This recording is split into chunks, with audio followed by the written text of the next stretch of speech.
Bom, pessoal, dei uma pausa. Agora nós vamos para a videoaula de número 1. Nós fizemos a parte da introdução sobre arte, né? Fizemos o fechamento e agora eu vou compartilhar com vocês novamente a minha tela para que a gente possa continuar aí a nossa videoaula, né? E eu mandei para vocês o texto do Raymond Williams, para que vocês possam ter esse material riquíssimo, né? Mandei o livro inteiro, mas, porém, algumas páginas só para vocês lerem, tá bom? Dentro da obra dele, ele define a arte, né? Williams define a arte como sendo a arte por si mesma. A arte não precisa de ninguém para estar junto com ela. Ela é ela por si mesma, né? Porém, ele vai dialogar lá na frente a arte junto com a sociologia, porque tudo tem a ver com o processo social da nossa sociedade, né? Então, ele vai fazer uma análise sociocultural, né? A obra de arte, ela vai nos levar a um pensamento. Esse pensamento pode ser crítico ou não, né? Quando nós temos alguns artistas que fazem algumas manifestações, vamos dar aí como exemplo um grafite, por exemplo, onde as pessoas colocam as suas emoções, a forma em que o país está sendo conduzido politicamente, a música também vem através desta situação, né, fazer uma crítica ao nosso governo. Isso também é uma obra de arte e está ligado ao processo sociocultural, ok? E dentro dessa situação toda, todas as artes, ela vai nos levar essencialmente a uma questão do senso comum. Foi o que eu disse para vocês lá atrás, né? Infelizmente, as pessoas elas só acreditam que é arte quando isto entra no senso comum, né? Se você vê um filme e o filme não é bom, a pessoa vai falar, não foi uma bela obra de arte. Mas se todos começarem a falar que é bom, mesmo você não tendo assistido, você faz a indicação. Você entra nesse senso comum aí. A gente também não pode considerar qualquer movimento artístico como sendo muito agradável, né? Isso são os pensamentos comuns, percebe? Então as pessoas têm esses pensamentos e dizem que nem tudo é uma obra de arte, né? O Williams vai considerar, por exemplo, assim, ele dá um grande exemplo que é muito claro disso, né? Se você vai a um baile de gafieira, por exemplo, você está no processo artístico? Se você vai a um baile funk, você está no processo artístico? Para a sociedade, no senso comum, não. Você está num espaço só para diversão. Porém, se você vai ver um balé, né, num teatro, com toda aquela coisa, toda aquela pompa, a roupa, o espetáculo, aí você considera aquilo como balé, como sendo uma obra de arte, né? Ou seja, aquilo é uma dança, as outras não, né? Um outro levantamento que o autor faz é que para ser arte tem que haver uma aceitação da sociedade, né? Ou seja, se a sociedade não aceitar o que está sendo apresentado, aquilo vai deixar de ser obra de arte, simplesmente, né? Vai ser somente algo diferente dentro daquele espaço ali. Agora, dentro disso, é lógico que quando a sociedade faz essa leitura, ela está falando da finalidade da estética e ela cita as artes, né, a estética e as artes criativas, né, que são as artes que as pessoas acabam inventando, né, tendo as suas proporções grandiosas, né. E ele vai falar também, Williams, que a percepção ela não pode ser definida somente nas obras que estão expostas, gente, em grandes galerias. Nós temos que ter outros olhares, né? A professora Fernanda, a doutora Fernanda, falou uma vez que nós temos que, toda vez que a gente for ver uma obra de arte, a gente tem que olhar com olhar de estrangeiro, né? O que é isso, né, olhar de estrangeiro? É olhar como você estivesse vendo aquela obra de arte pela primeira vez, né? Que você tivesse feito uma viagem para Nova York ou para Fortaleza, qualquer lugar, que você nunca foi, você chega lá, você admira tudo, tudo aquilo é muito lindo, né? Quando você está no seu território, você está no senso comum, porque você passa a não ter um olhar de estrangeiro. Faça isso na sua rua, na sua casa, né? Tenta andar pela tua casa como se você nunca tivesse entrado dentro dela, para você ver se você não vai achar coisa, você vai falar: "Nossa, mas eu nunca vi isso aqui", né? E eu trouxe para vocês dois exemplos que eu quero mostrar. Que uma parede de tijolos, simplesmente, é uma obra de arte? Eu gostaria de ouvir a resposta de vocês, né? Mas a videoaula nos impede disso.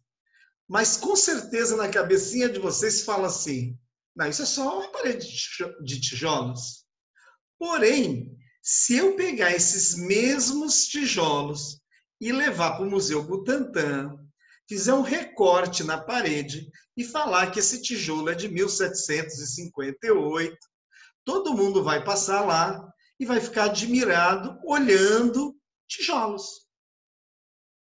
Professores, me diz, qual é a diferença de uma parede de tijolos para outra?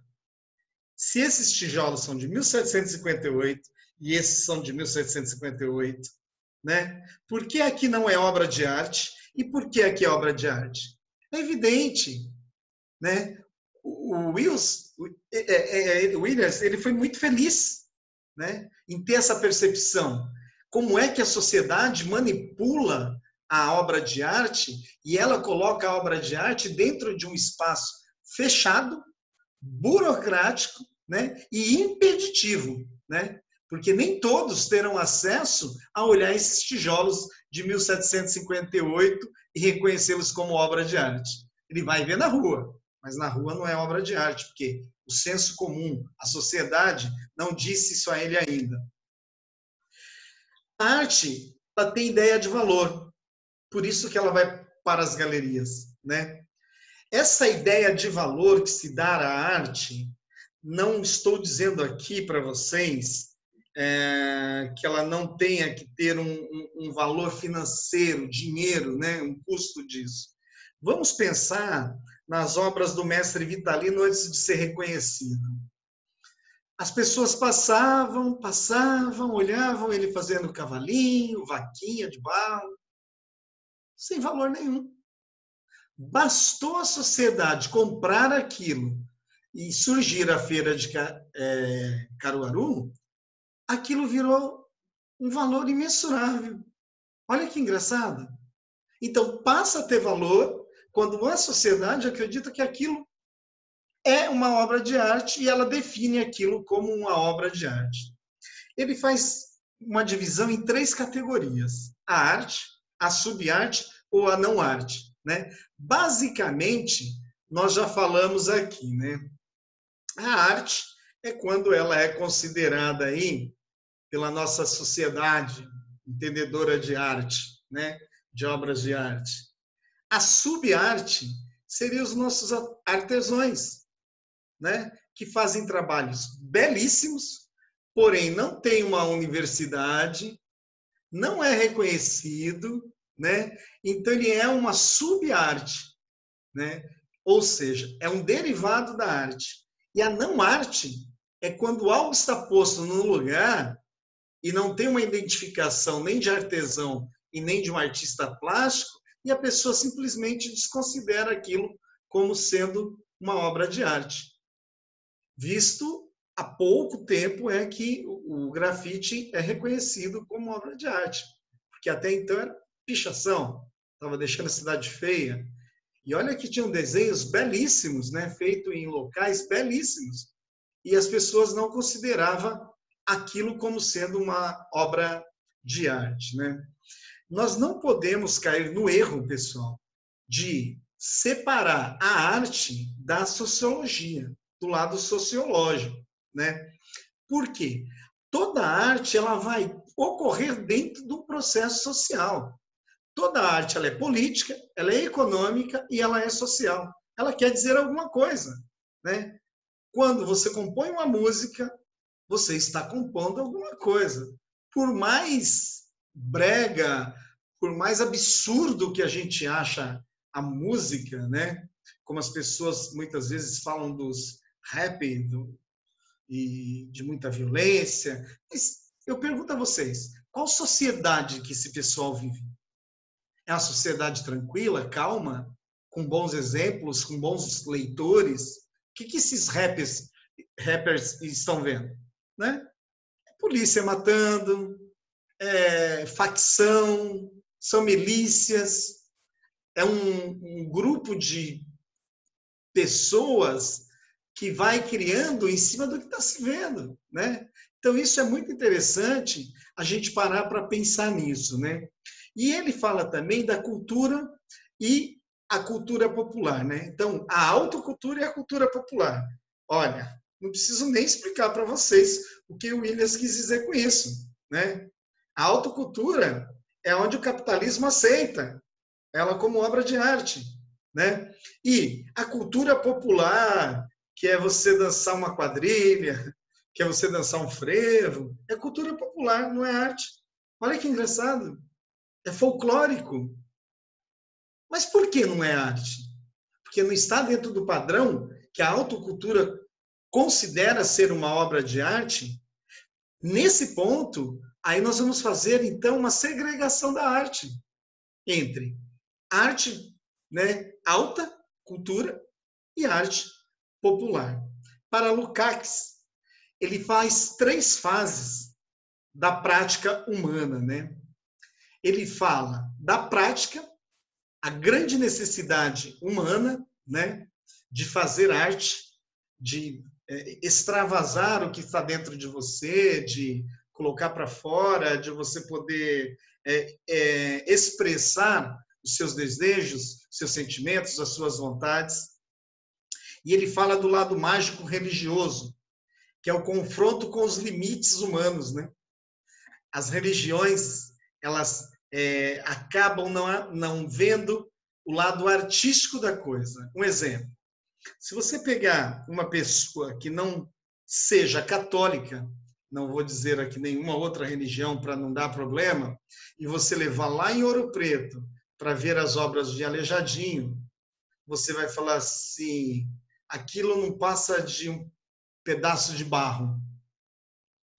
Mas a pessoa não tem o olhar artístico, como aquilo foi esculpido, como aquilo foi pintado, né? Os arfrescos que tem nas grandes igrejas, né? Então, eu não posso ter esse lado mágico, né? Religioso. E a questão da estética. Suas imagens, elas são reais e fechadas em si mesmas, né? Ou seja, a arte pela arte, não mais do que isso. E tudo se resume no homem. Nós temos que parar para pensar isso, né? A natureza faz a arte sem o homem. Você entra em algumas matas aí que você olha algumas árvores, alguns troncos, e aí você fala assim, meu Deus, mas como se deu isso, né? Alguém veio aqui e fez isso, né? E uma outra situação é a gente não pode ter uma eternização única de verdade, né? Não podemos cair nas mãos da sociedade em que diz que só o que o dominante fala que é verdade, né? Então não é só o que ele fala que é arte, né? A arte ela vai passar pelo domínio religioso, isso é fato, principalmente para o Brasil colonial, né? O barroco chega aqui com tudo e acaba trazendo essa questão da arte, do domínio com os indígenas, né? porém não aceitam a arte vinda pelos africanos, que tem que cultuar a sua religião, os seus cultos de forma muito escondida, né? Muito deprimente. Agora, o que o Williams traz também, que a arte ela depende do tempo e do local, né? Nós começamos a arte falando de Grécia, né? Mas e agora a arte do Brasil? Mudou-se tudo, mudou-se o tempo, mudou-se o local, mas não deixou de ser arte, né? Então nós vamos ver depois lá no House que é o pós-moderno, né? O que vem a ser esse pós-moderno, né? Vai ser uma perda de identidade cultural. A gente acaba perdendo com isso, né? Uma outra coisa muito importante também, que o artista, quando está criando, ele não está preocupado, pessoal, por quem vai ser visto. Ele está no processo de criação, né? As pessoas é que levam a obra de arte dele para os lugares que elas querem que sejam vistas, né? Olha como é o contrário, né? Então, nós temos grandes exemplos de artista, Almeida Júnior, por exemplo, que tem um quadro dele lá, os 3, 4, 5, lá na Pinacoteca, e está lá, né? Agora, se não tivesse lá, seria só um quadro, né? O artista, quando ele está criando, ele não está criando para uma classe social. Ele está criando para todas as classes sociais, né? Ele está criando para que todos possam ver, né? Aí os impeditivos são os espaços que expõem essas obras de arte, que acaba cobrando ingressos, acaba dificultando, né? E aí as coisas vão surgindo, né? A classe dominante, ela quer que a arte esteja onde eles quiserem. Olha que interessante. A classe dominante acaba determinando aonde vai ficar a obra de arte, né? Então nós temos lá um monumento lá no Ibirapuera. Por que está lá? Por que tem que estar ali? Qual foi o procedimento, né? E eu vou trazer um questionamento para vocês. Eu quero que vocês pensem muito nisso. É a questão assim: você já parou para pensar que você não vai a um espaço ver uma obra de arte pela sua vontade própria, né? De ver aquelas obras de arte? Por trás daquela obra de arte, naquele espaço, existe um curador. Aquilo foi pensado por um curador na vontade dele e não na sua vontade. Então você está sendo dominado. Por mais intelectual que nós sejamos, a gente é dominado. Porque por trás tem um curador que pensou em algo e levou para um espaço e aí a gente vai lá ver aquilo, né? Mas não que tudo aquilo te agradou, mas para o curador ele está extremamente feliz. Eu tomei a liberdade aqui de trazer para vocês um trecho do Paulo Freire que fala exatamente o seguinte: seria uma atitude muito ingênua esperar que as classes dominantes desenvolvessem uma forma de educação que permitisse às classes dominadas perceberem as injustiças sociais de forma crítica. Pensa nisso, pessoal, né? Isso é muito importante, né? É muito injusto as pessoas não terem acesso à cultura de qualidade, a cultura alta, né? Porque ela só vai ter direito à cultura popular quando não lhe é cerceada. Isso também é uma grande situação. Eu trouxe aqui para vocês agora para a gente fazer uma brincadeira, né? Aqui nós temos um lixão e uma obra de arte. E aqui nós temos um mictório, né? Que também é uma obra de arte. Se vocês não conhecessem, soubessem que aqui é Vicky Muniz e que aqui é Marcel Dupan, você ia falar para mim assim, qual deles seria obra de arte? Nenhum? Ou os dois? No entanto, se o Vicky Muniz não tivesse ficado conhecido através dos canais da mídia, né? Isso aqui não seria obra de arte. Seria apenas um monte de lixo entulhado, né? Mas o Dupan foi para as grandes galerias de Nova York, né? Com o mictório. E todo mundo foi lá, pagou caro, queria ver, né? O mictório é ao lado de grandes obras valiosas. Quanto custa o mictório? E é uma obra de arte. Não foge à obra de arte. Então é interessante você sempre passar isso para os alunos de vocês, essa questão cultural, né, de como que as pessoas pensam o que é arte e o que não é arte, o que é cultura e o que não é cultura, né? Então, é inadmissível nós falarmos assim, essa pessoa é sem cultura. Sem cultura é quem está falando que o outro não tem cultura. Porque cada um carrega dentro de si a sua cultura, a sua forma de ver, ok? Uma outra questão que o Williams traz é na questão do teatro, né, na parte teatral, e aí eu falei da grande influência da igreja, né? A igreja, ela levou para fora o que ela não conseguia fazer dentro dos seus espaços, né? Que é em Corpus Christi, esses grandes tapetes. Ela criou um grande teatro ao céu aberto, em que ali o padre vai passando, vai tendo todo as paradas, e cada parada tem uma fala, depois vem um canto, tudo isso vai acontecendo, né? Então isso passou a ser uma obra de arte. Agora, devido à aceitação da sociedade, da alta cultura, porque nesses espaços a alta cultura também vai lá ver, né? Agora, se a autocultura não tivesse considerado isso como obra de arte, isso seria uma cultura popular só. Aconteceria só em um outro lugarzinho aí e não teria nenhuma representação, né? Eu peço licença a vocês para ler um trecho que eu retirei do Williams aqui, que fala assim, nas representações, os sinais dramáticos predominavam. Na organização das festividades, predominavam os sinais religiosos. O que ele está falando aqui, né? Que quando é festa, a igreja predominava, né?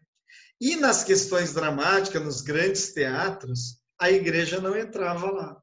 Ela não tinha domínio sobre aquele espaço. E eu digo mais a vocês, ir ao teatro requer dinheiro. Está na autocultura ou está na cultura popular? Ah, mas tem um monte de lugar que oferece peças gratuitas. Sim, concordo. Mas aí eu digo a vocês, qual é o nível de peça que eles levam lá? Eles levam lá os globais da vida? Né? Lembra que eu disse lá atrás? As pessoas têm o senso comum.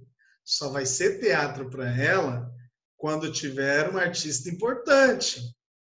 Isso é senso comum, né? Nós, quando vamos procurar lá para ir ao teatro, a gente já vai logo procurar quem são os artistas que estão participando. Você quer ver o artista, não está nem interessado pela peça. Você não quer nem saber do que se trata a peça, né? Isso é o poder, né? E o teatro exerce isso, né? O poder do dinheiro.